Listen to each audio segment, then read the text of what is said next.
O apóstolo Paulo fala isso para Timóteo, seu filho espiritual. Então, primeiro eu queria que você entendesse, antes de nós começarmos a mensagem, que esse é o único combate que nós temos que combater agora na nova aliança. Que se você está lutando qualquer outro tipo de luta na nova aliança, você está lutando a luta errada. Portanto, você vai se dar mal. Se você estiver combatendo o combate que não te pertence, você está no lugar errado, e na hora errada, e com o entendimento errado.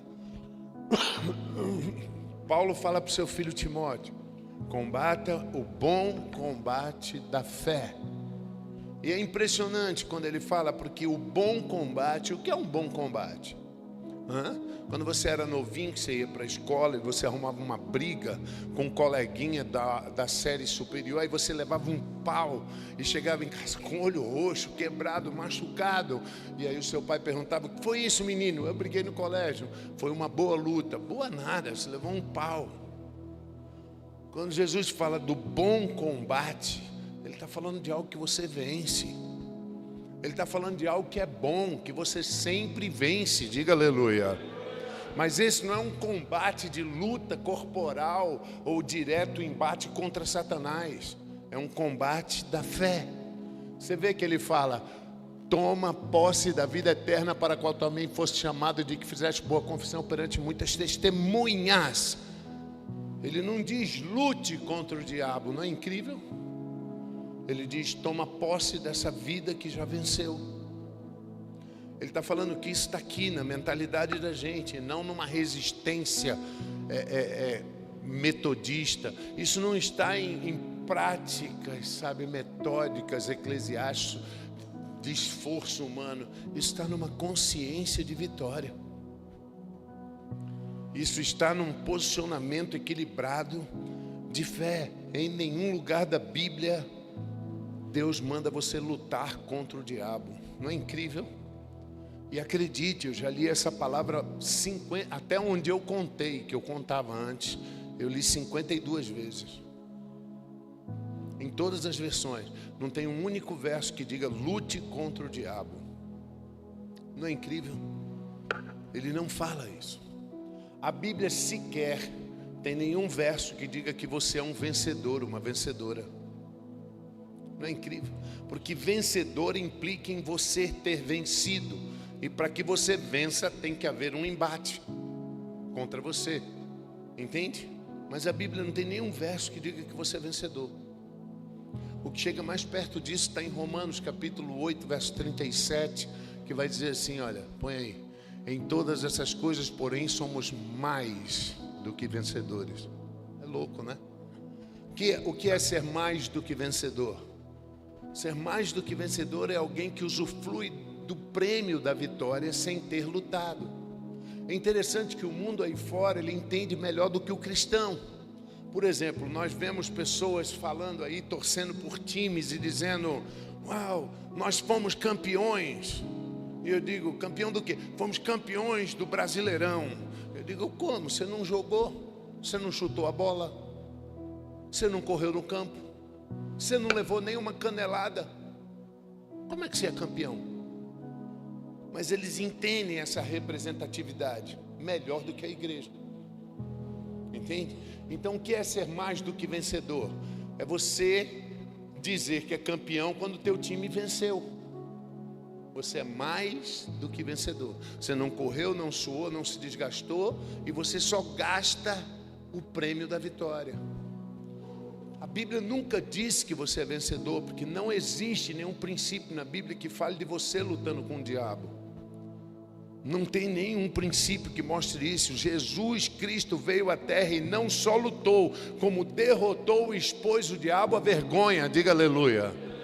A Bíblia descreve isso em Colossenses capítulo 2, verso 14. Ela descreve isso dizendo: tendo cancelado o escrito de dívida que era contra nós e que constava de ordenanças, o qual nos era prejudicial, Jesus removeu da mão dele e cravou na cruz. Está falando da Bíblia. Está falando da Bíblia sem entendimento. Você consegue pegar isso? A Bíblia sem a revelação da graça, ela é uma marreta na mão do diabo para te destruir. Eu já vi muitos homens e mulheres de Deus serem nocauteados pela própria Bíblia, o diabo pegar a Bíblia e bater na cabeça deles até eles serem nocauteados. O diabo cobrar deles comportamentos que humanamente é impossível de ser praticado. E eles não entenderem a redenção e a salvação. Então Jesus Cristo veio e tomou essa arma da mão dele. Veja, as ordenanças que eram prejudiciais. Vira mais um. E diz assim, e despojando, tirando isso da mão deles, publicamente os expôs ao desprezo e venceu, triunfou deles na cruz. Diga aleluia. Então Jesus nos deu essa vitória. Jesus conquistou essa vitória. Ele sim lutou e venceu. E Ele nos deu essa vitória. Diga aleluia. Diga assim, obrigado Jesus. Ele nos deu essa vitória através da sua vida agora dentro de nós. Entenda que Ele vence, depois Ele morre na cruz, é sepultado, ressuscita e vem morar dentro de você.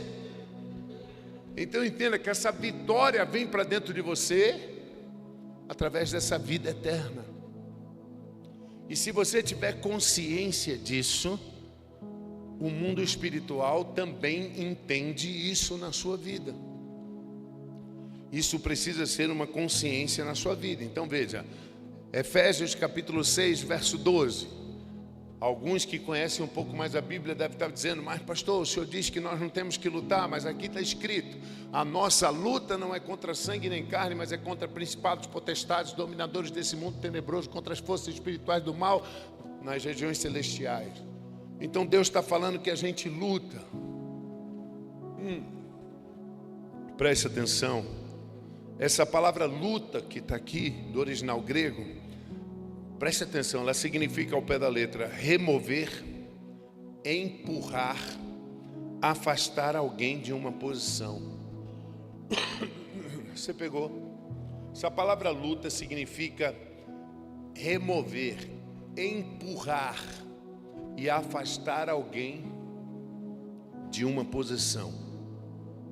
Então, o que nós entendemos é que toda luta do diabo, como está escrito aqui, é tentar te empurrar dessa posição de vitória. Entende? Se você entender a tua vitória em Cristo e a vida eterna dentro de você, você vai viver essa vitória sem ter que lutar. Isso é irrevogável. Aí o diabo, ele tenta te empurrar dessa posição de vitória. Ele tenta tirar, ele tenta confundir tua mentalidade para que você não entenda isso dessa marca de vitória. Qual o grande problema da igreja hoje? É que os crentes estão dentro da igreja pensando que a partir da igreja eles vão lutar para vencer. Olha que loucura. Quando na verdade a vida cristã, ela começa na vitória. A vida cristã, Cristo lutou, venceu, diga aleluia. Ele morre e aí ele ressuscita. Você ressuscita nele, já na vitória. Você já ressuscita na vitória, diga aleluia. Então a vida cristã é uma vida a partir da vitória. É uma vida de organização mental para viver essa vitória. Não é para conquistar a vitória. Então à medida que nós progredimos, nós entendemos que o inimigo vai estar lá para tentar nos afastar dessa marca, dessa posição, desse estado interior revelado. Por isso que Paulo fala de algumas forças de pensamento. Em 2 Coríntios capítulo 10, no verso 3, olha só, ele começa a falar dessas forças. Ele diz assim, porque embora andando na carne, nós não lutamos segundo a carne. Você está entendendo? Ele está falando, nossa luta não é rabo de arraia, soco, pontapé, grito. A nossa luta não é essa. Não é essa a nossa luta. Você entende? Por isso me admira muito quando eu vejo um líder sobre um altar, gritando e se desgoelando. E eu falo, tem alguma coisa errada com a crença e o coração desse cara, porque o que ele está pensando?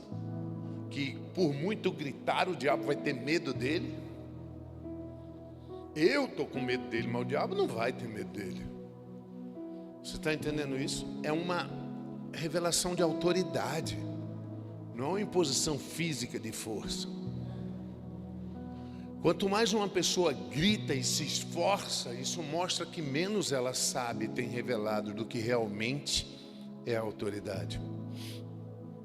Então, ele diz, eu não luto segundo a carne. Você está entendendo isso? Vira mais um. Porque as armas da nossa milícia não são carnais. Elas são sim poderosas em Deus para destruir fortalezas, anulando sofismas. Você entende fortaleza? Deixa eu te explicar fortaleza. Eu já vi vários tipos de interpretação a respeito disso. Mas a interpretação primária ao pé da letra, quando você pega o texto original do grego, fortaleza, aqui na palavra significa ideias que a sociedade nos dão, teorias a respeito de coisas que são tidas como lei, fatos humanos que são irrevogáveis. Isso são fortalezas, entende? E essas fortalezas, com as armas humanas, elas não têm solução. Por exemplo, um médico é treinado para ver um paciente com tumor maligno e dizer, ele vai morrer em alguns meses. Entende? Ele estuda a vida inteira treinado para ver um paciente com tumor maligno em determinado lugar e dizer, não tem jeito, vai morrer. Ele tem tantos meses de vida. Isso é uma fortaleza, é uma teoria consumada humana que é irrevogável. Pastor, o que eu faço? Você vai ter que ter essas armas poderosas em Deus para esmagar essas teorias humanas e realizar um milagre nessa situação. Diga aleluia. Você vai ter que sair do natural. Agora imagina se você está lutando contra uma natureza, contra uma fortaleza natural, com a tua força humana. Sobe no monte, desce do monte, sobe no monte, desce no monte, faz campanha na igreja e acredita que esse teu esforço físico vai vencer. Não vai, porque aquela fortaleza humana é algo consumado. Não tem jeito da forma humana. E o que Paulo diz? Então eu não posso lutar segundo um homem. Mesmo que eu esteja vivendo e pulsando nessa carne, eu vou ter que lutar com as armas poderosas de Deus. Diga aleluia para isso. Nenhum médico pode dizer que aquele paciente com tumor maligno vai viver, porque tudo que ele estudou na vida diz que ali acabou todas as possibilidades naturais. Não há mais meios naturais. E isso é uma fortaleza. Quando não há mais meios naturais, então você terá que vir com as armas de Deus. E a Bíblia diz que elas são poderosas para destruir as fortalezas. Diga aleluia. Elas são poderosas para destruir esse lugar onde a ciência humana chegou no limite. Agora entende o que eu estou te falando. Derrubando imaginações, anulando sofismas. São argumentos que criam imagens, imaginações. Por que eu estou falando de imaginações, gente? Porque a pessoa que está passando, sendo acometida, submetida a uma dessas fortalezas, seja na área financeira, familiar, física, essa pessoa começa a desenvolver imaginações. Por exemplo, eu já fui orar por pessoas que eu não tinha o que fazer, porque elas já se viam indo para o túmulo. Eu já fui orar por pessoas que eu não tinha o que fazer, porque eu percebia que ela já se via no velório, ela já se via no seu sepultamento cercada de pessoas. Isso é a sua imaginação corrompida por essa fortaleza. Entende? Ah, pastor, isso só funciona com a saúde, com a morte? Não.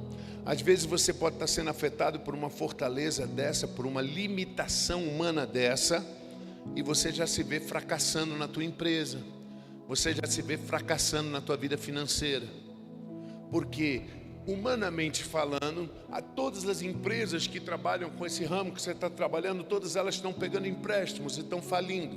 Então essa fortaleza vai se apoderando do seu coração, e você já se vê derrotado, falido e fracassado. A tua imaginação começa a funcionar, entende?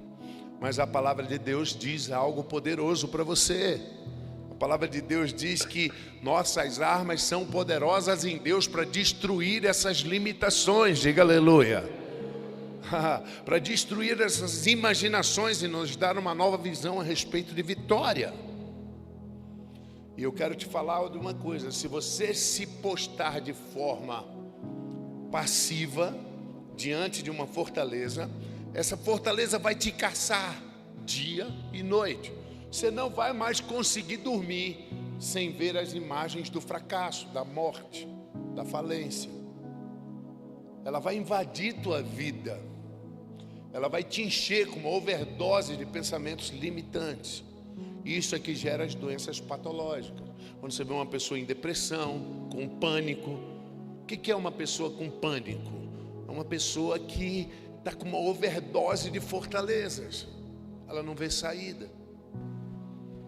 Ela começa a pintar uma fachada e começa a andar no automático, mas dentro ela se vê derrotada, falida, não tem jeito. Ou ela é impulsionada pelas verdades de Deus, ou ela não vai conseguir mais dormir sem ver essas imagens de fracasso. Veja, quanto mais você imagina, mais o medo agarra teu coração. Quanto mais você ver essas imagens da fortaleza, seja em qual área for, às vezes é no casamento. Às vezes você está vivendo algo e o pensamento e a ideia não dá mais. Não tem mais jeito, acabou. Acabou o amor. Você entende? Eu conheço pessoas que chegam perto de mim e dizem: pastor, incompatibilidade de gênios. Eu digo: filho, nenhum gênio é compatível. A verdade é que essa fortaleza entrou no teu coração e agora você só consegue ver as imagens do fim. E quanto mais essas imagens entram, mais o medo agarra o teu coração e tua mente. Entende? Mas a Bíblia diz, Paulo nos ensina, que ainda que nós estejamos vivos e estejamos andando e vivendo e respirando nessa carne, nós não vamos lutar com as armas naturais da carne. Diga aleluia. Nós somos seres espirituais, sobrenaturais. Diga glória a Deus para isso. Nossas armas não são feitas por homens. Nossas armas não são ordinárias. Nossas armas são poderosas em Deus. E é sobre isso que eu quero falar com vocês. Agora entenda, você não pode usar Deus aqui nessa terra. Ele está lá no céu. Você não pode usar Jesus aqui nessa terra, porque a Bíblia diz que agora Ele está sentado à direita de Deus Pai e vai permanecer lá até que todos os inimigos sejam postos por escabelo dos seus pés. E isso é uma função da igreja. E essas armas poderosas de Deus, nós temos que usar com o que está à nossa disposição aqui, que é o Espírito Santo dentro de você, diga aleluia, e a palavra na nossa boca. Nós temos que usar Deus com o que Ele deixou para nós. Por que eu estou falando isso? Que tem pessoas que tentam usar Deus pedindo a Ele para fazer. Eu já tive o desprazer de participar de orações onde pessoas estavam orando dizendo: Senhor, o diabo está atrás de mim, me livra do diabo, Pai. Eu digo: como assim? Você é maluco? Deus não pode fazer isso por você. Marcos capítulo 16, no verso 17, diz assim: esses sinais hão de acompanhar aqueles que creem em meu nome. Expelirão demônio. Você entende essa expressão, o verbo expelirão? Você entende o verbo expelirão? Ele traz ali um sujeito oculto, não é Deus. O sujeito oculto ali é você. Eu posso traduzir isso assim: esses sinais acompanharão aqueles que crerem em meu nome. Eles expulsarão os demônios. É vocês, somos nós que temos que fazer. E se você não fizer, Deus não pode fazer nada. Você está entendendo o que eu estou falando? Continua, vira mais um. Pegarão em serpentes, se alguma coisa mortífera beberem, não lhes fará mal. E se impuserem as mãos sobre os enfermos, ficarão curados. Impuserem, você entende esse verbo? Impuserem. Não é Deus que cura ninguém mais hoje. Isso está dentro da gente. Nós somos geradores de sinais agora. Se você não for lá no hospital, botar a mão na cabeça da pessoa, não vai ser curada. Ah, Pai, eu te peço, em nome de Jesus, cura fulano. Não vai curar. Porque Ele está falando que isso é algo passado para a gente. Isso são as armas poderosas em Deus. Posso ouvir um aleluia? Poderosas em Deus. Então nós temos o Espírito Santo dentro da gente. Nós temos a palavra para que nós possamos declará-la. Liberando a palavra do nosso espírito, vamos trazer abaixo as fortalezas e os conceitos e imaginações naturais. Diga aleluia. Eu vou abrir as portas diante de mim através dessas armas poderosas. Nós precisamos levar prisioneiros os pensamentos, sabe? Eu quero que você entenda que muitas vezes o diabo te engana, fazendo com que você pense que você é o seu pensamento. Mas se eu disser a você assim, você tem a capacidade de controlar o seu pensamento. E aí você vai parar e eu vou dizer, então pensa mais profundo. Se você pode controlar seu pensamento, então seu pensamento não é você. Você é algo mais profundo do que isso. Entende? Às vezes você acredita que você é essas emoções que explodem dentro de você como um vulcão. E tem pessoas que chegam a ser grossas ou burras, tomam atitudes completamente autodestrutivas, porque dizem, eu sou autêntico, eu estou sentindo. Entenda bem, se eu posso controlar meus sentimentos, eu vou pela mesma ideia. Então eu não sou meus sentimentos, eu sou algo mais profundo do que eles. E se você não toma consciência desse teu eu pessoal, você vai ser humilhado e arrastado pelo chão por pensamentos e emoções, quando na verdade nós precisamos trazer sob controle.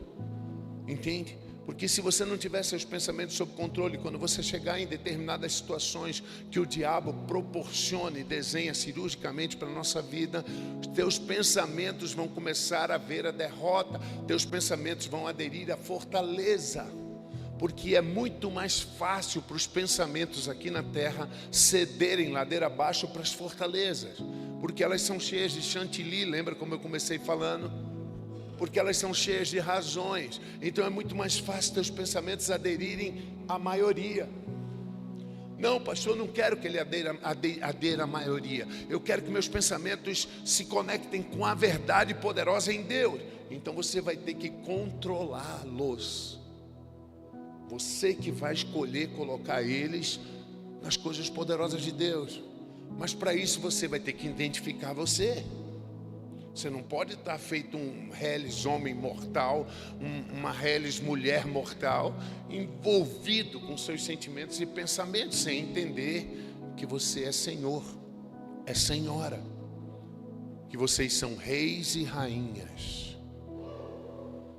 Reis e rainhas de Deus, vocês foram chamados para viver de forma sobrenatural. Então preste atenção. O próprio apóstolo Paulo fala, volta lá naquela passagem, 2 Coríntios 10, verso 3, onde a gente estava lendo. Paulo diz, vamos lá, porque embora andando na carne eu não luto segundo a carne, vira?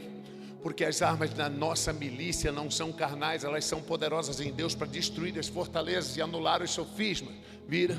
E toda altivez que se levanta contra o conhecimento de Deus, agora presta atenção, levando prisioneiro meus pensamentos à obediência de Cristo. Diga aleluia. Uau.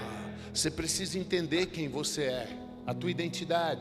Senão os pensamentos vão se apoderar, você vai acabar se misturando com teus pensamentos. Você está entendendo o que eu estou falando, cara? Não existe derrota pior do que a pessoa se misturar com seus próprios pensamentos, porque aí ela perdeu o controle sobre os pensamentos. Você entende? Você já viu pessoa que fala, veja, eu não estou citando nome, fala um monte de asneira e depois a pessoa diz assim, é porque minha personalidade é forte, eu falo a verdade. Você já viu pessoa assim? Isso é uma descontrolada. Isso não é autêntico, isso não é vantagem, isso não é nenhum tipo de qualidade. Isso é uma pessoa descontrolada. Você consegue entender o que eu estou falando? A Bíblia nos chama para uma vida em outro nível, cara. Uma vida em um nível diferente de realidade. Vamos, 1 Timóteo 6,12, põe aí, vamos ler de novo o nosso texto base. Combata o bom combate da fé. Eu gosto disso. Toma posse da vida eterna. Você está vendo o Pai, o apóstolo Paulo, o Pai espiritual, mandando seu filho espiritual combater o combate da fé, tomando posse de uma vida. Ah, pastor, a vida eterna é a vida para sempre. Não, a vida eterna não é a vida para sempre. Porque todo espírito é uma entidade eterna, você entende? O satanista, quando ele morrer, ele também vai existir para sempre. O macumbeiro da Umbanda, quando morrer, o espírito dele também vai existir para sempre. O problema é aonde, mas vai existir para sempre. Porque espíritos são entidades eternas. Então, quando ele fala tomar posse da vida eterna, ele não está falando de uma quantidade de vida. Ele está falando de uma qualidade de vida. Ele está falando de um tipo de vida sobrenatural que nós recebemos quando aceitamos Jesus como nosso Senhor e Salvador. Quando nós nascemos de novo da natureza do próprio Deus, o tipo de vida de Deus vem respirar dentro de nós. Entende isso? Então a pergunta é: onde está a vida eterna? Está dentro de você e de mim. Quantos de vocês têm a vida eterna? Todos aqueles que nasceram de novo.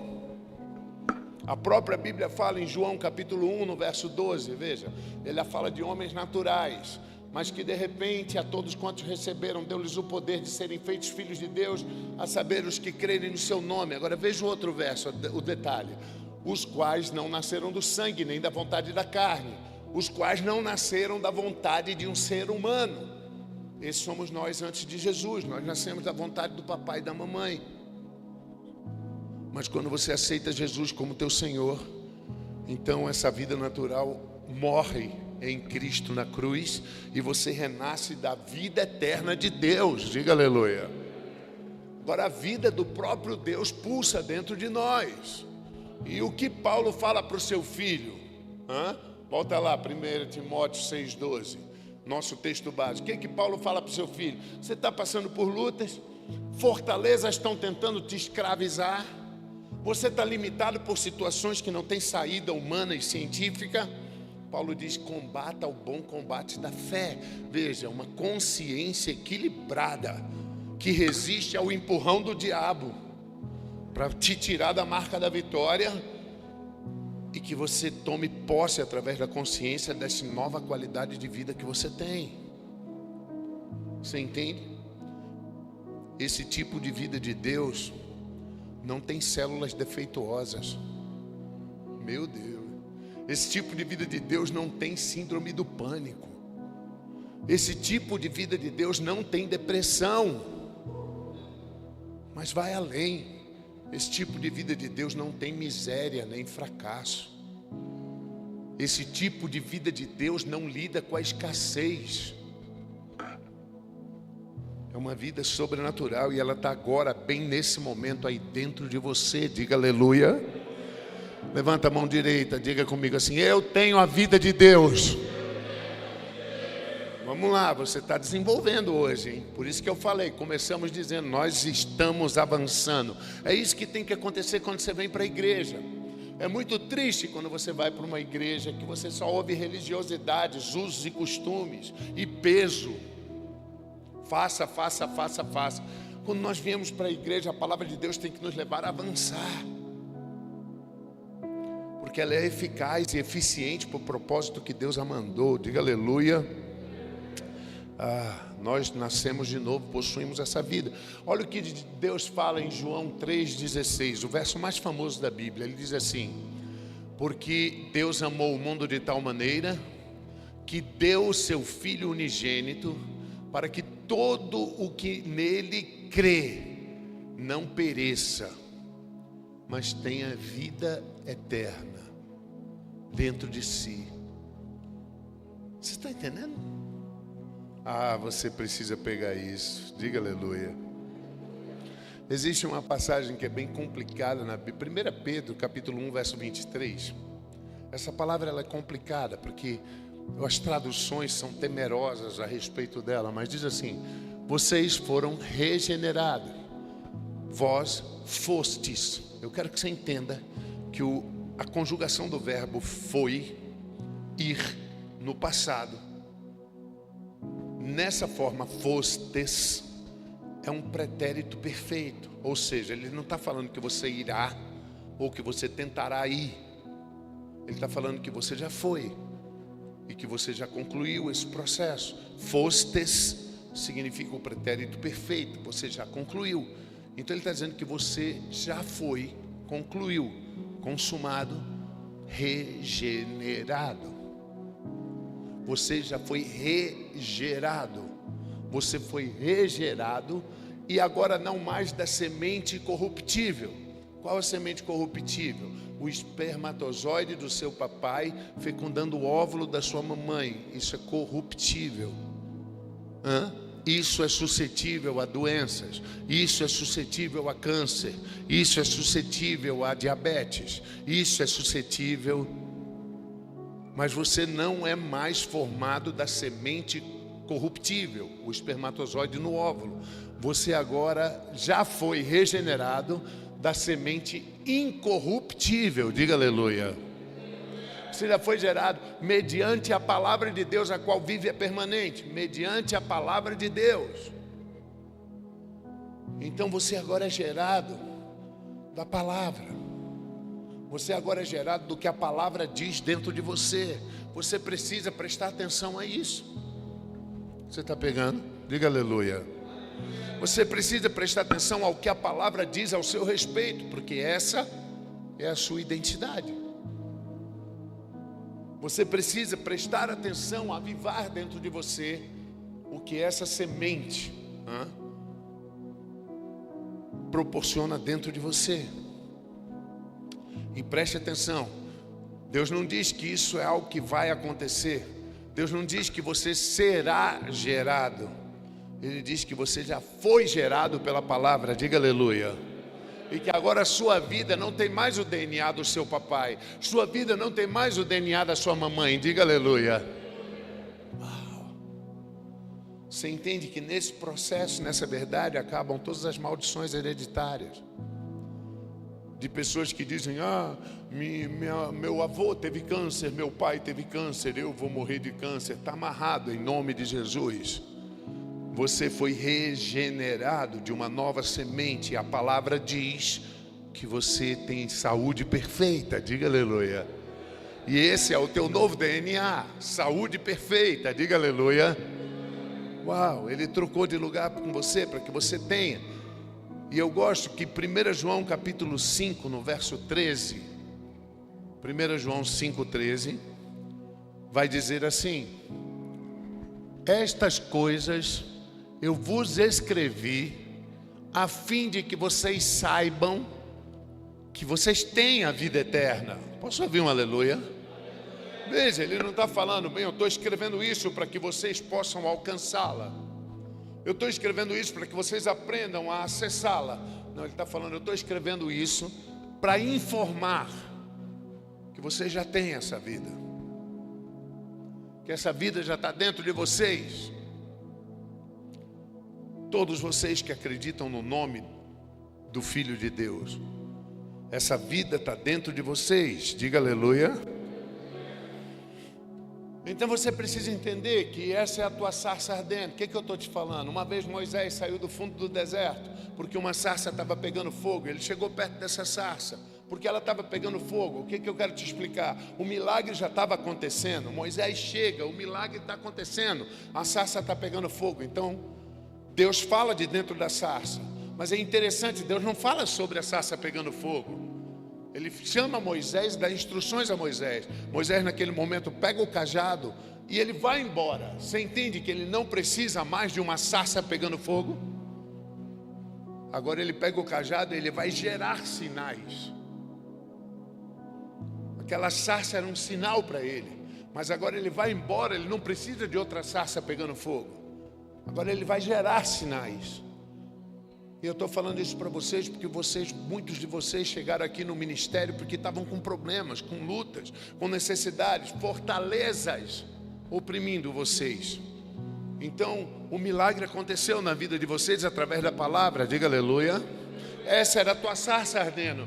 Agora você não precisa de outra sarça ardendo. Você recebeu o cajado. Pastor, cadê o cajado? É o Espírito Santo dentro de você. E agora você sai e você vai ter que ser gerador de sinais. Lembra de Moisés? Você vai ter que ser libertador de outros. Você terá que libertar outros agora, através disso que você acabou de receber. Você vai ter que realizar sinais.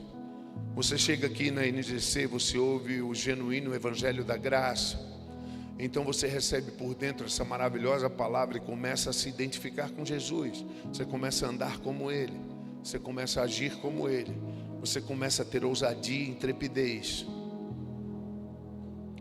Existem pessoas que chegam aqui e recebem a sua sarça ardente, mas elas não querem se mover para ser sinais para outras. Muitas delas vão embora, sabe? E aí elas não entendem que elas já receberam a sarça que está dentro delas agora, que elas precisam só ser geradoras. Mas aí muitas delas vão embora, e sabe o que acontece? Aparecem outros problemas e outras fortalezas a oprimem. Aí elas voltam sem saber o que estão buscando. Porque isso já está dentro de você e é definitivo.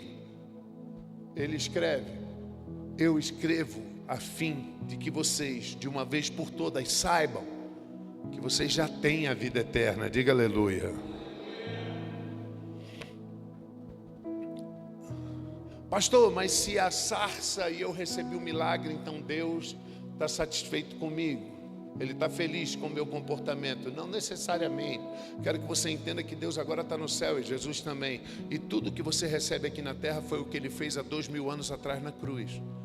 Quando a tua mente e teu coração sintonizam com essa verdade, com esse entendimento, bum, acontece, mas o milagre já estava aqui na terra. Você entende? Ah, pastor, eu fui curado do câncer. Parabéns para você nessa data querida. Mas Deus não te curou hoje. Ele te curou há 2000 anos atrás. Hoje você sintonizou teu espírito e tomou posse disso. Então não é necessariamente Ele te curou porque você estava num momento bom. E eu estou falando isso para que a tua fé não seja oscilante, sabe? Para que você entenda, porque tem pessoas que pensam, bem, eu recebi aquele milagre no momento que eu estava lendo a palavra e jejuando há 40 dias. Mentira. Deus não fez esse milagre naquele momento que você estava jejuando. Esse milagre foi feito há 2000 anos atrás. Isso não significa uma aprovação ou um prêmio dele para você em nenhum momento. Ele nunca disse isso. E eu preciso que você entenda. A Bíblia diz em Hebreus 11, verso 6, ela diz assim: de fato, sem fé é impossível agradar a Deus. Então eu quero que você entenda que você não pode ter essa fé cambaleante. Ah, hoje Deus está bem comigo. Tiago, capítulo 1, no verso 6, começa a falar sobre isso. Peça, porém, com fé, em nada duvidando, porque o que duvida é semelhante à onda do mar que é impelida e agitada pelo vento. Vira, não suponha esse homem que alcançará do Senhor alguma coisa. Sabe o que é isso? Ah, hoje eu estou bem, eu orei, estou forte, Deus está me ouvindo. Aí amanhã, não, agora Deus não está me ouvindo. De repente eu cometi um erro, não mandei tão bem assim. Aí você entra num jejum, aí recebe um milagre. Aí no outro dia, esse jejum ainda não é suficiente, precisa de um jejum maior. E aí a Bíblia diz: não espere esse homem receber alguma coisa de Deus. Por quê? Porque a fé dele é oscilante. O ânimo, a vida dele tem duas metades. Vira mais um. Fala do ânimo dobre. Homem de ânimo dobre é inconstante em todos os seus caminhos.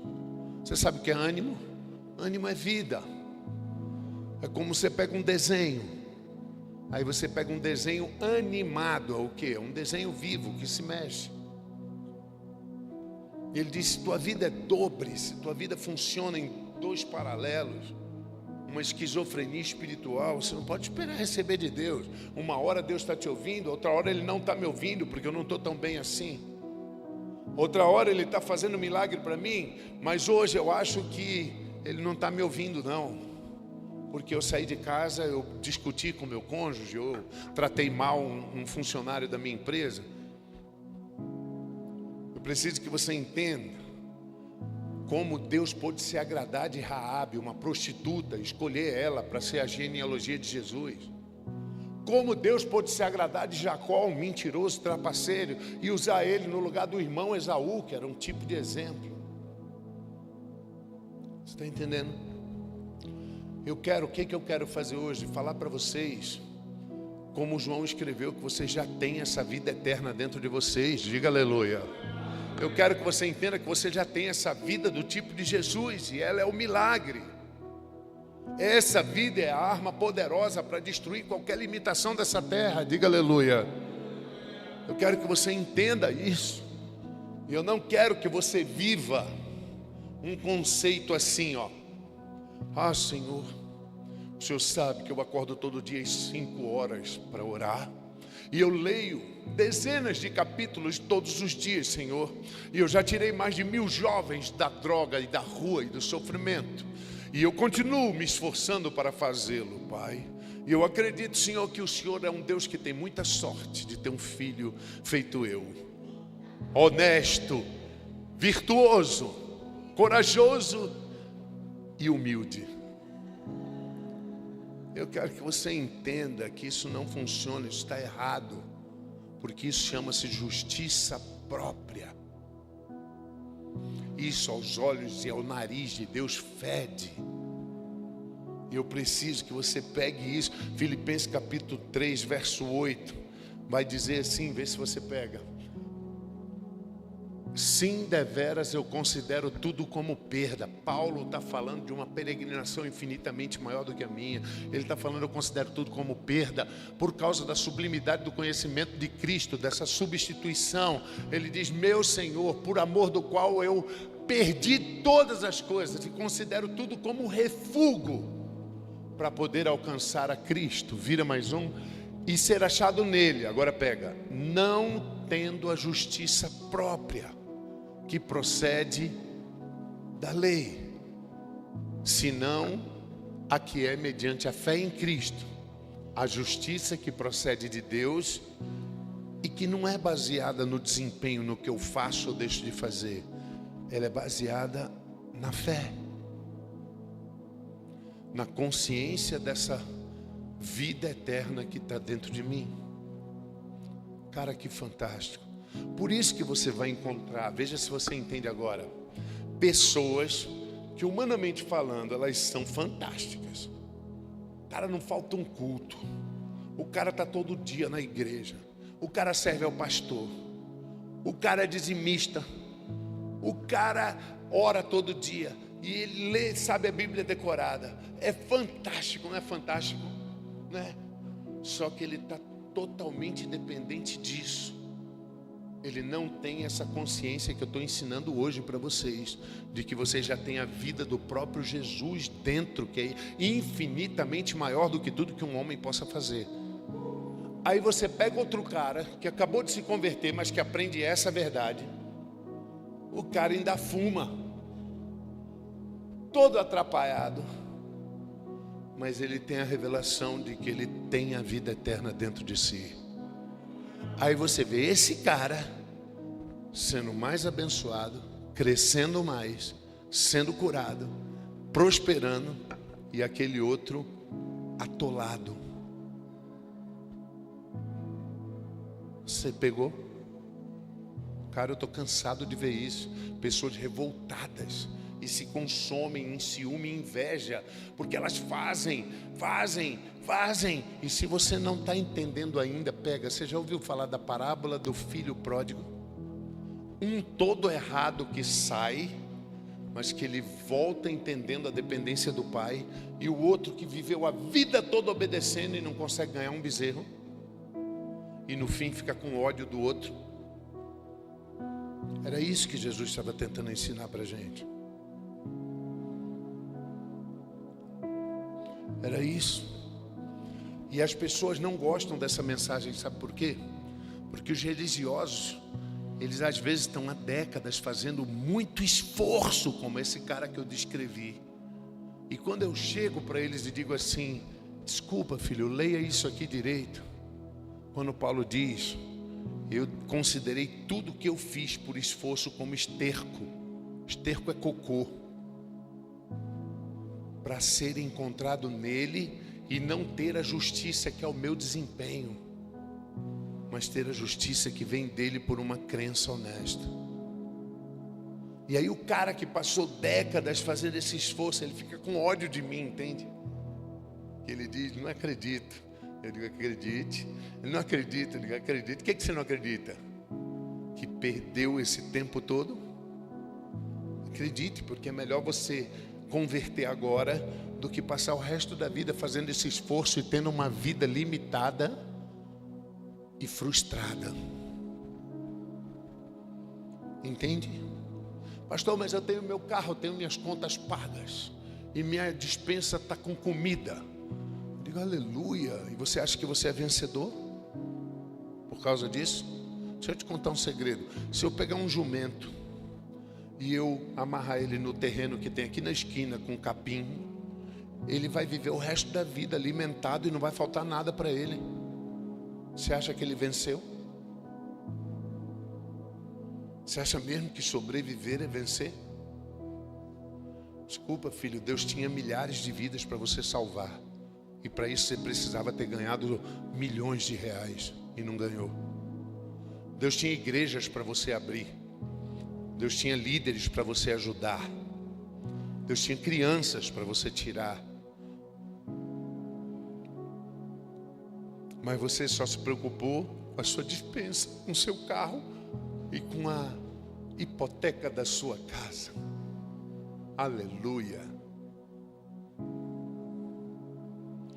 Eu espero que você entenda que você é um filho de Deus e você está passando por uma experiência humanizada que já está acabando. Eu nem acredito que nenhum de nós vai completar seus dias aqui, porque Jesus está voltando, diga aleluia.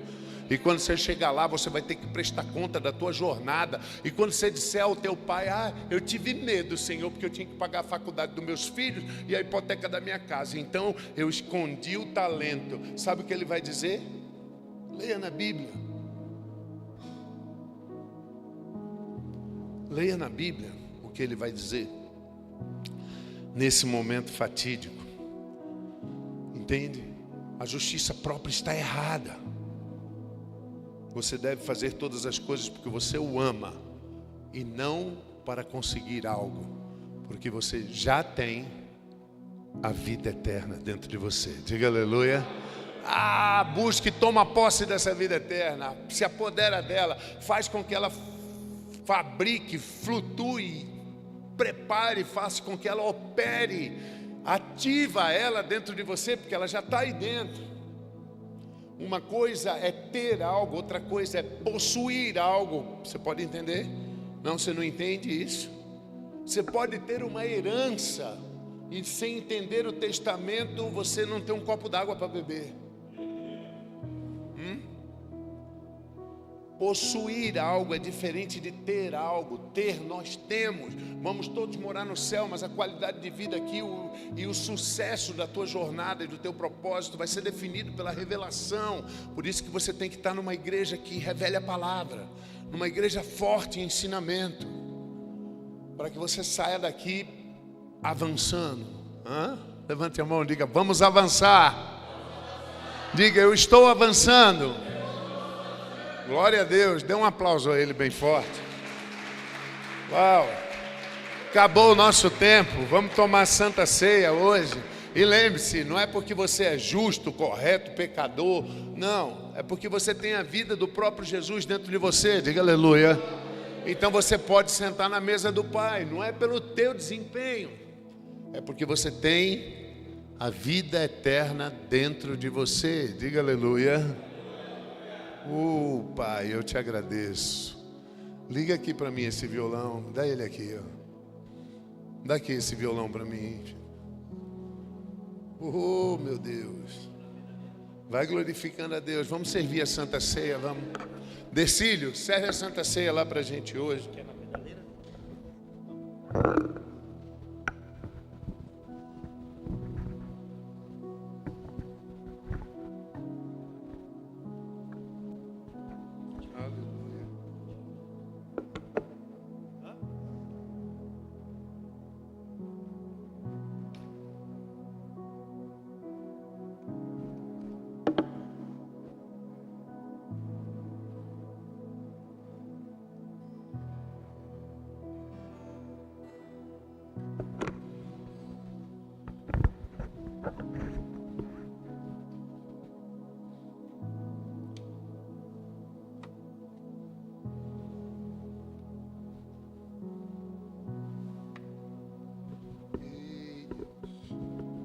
Glória a Deus. Vamos ficar em pé, vamos.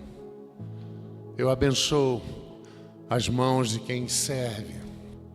E eu declaro agora o milagre de Deus, para que a carne e o sangue de Cristo sejam ministrados e todos nós possamos receber da sua vida a revelação dessa vida eterna dentro de nós.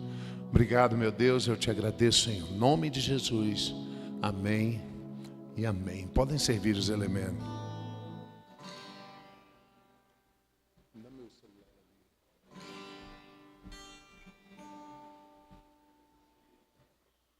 Oh, Deus, vai agradecendo ao Pai aí onde você está.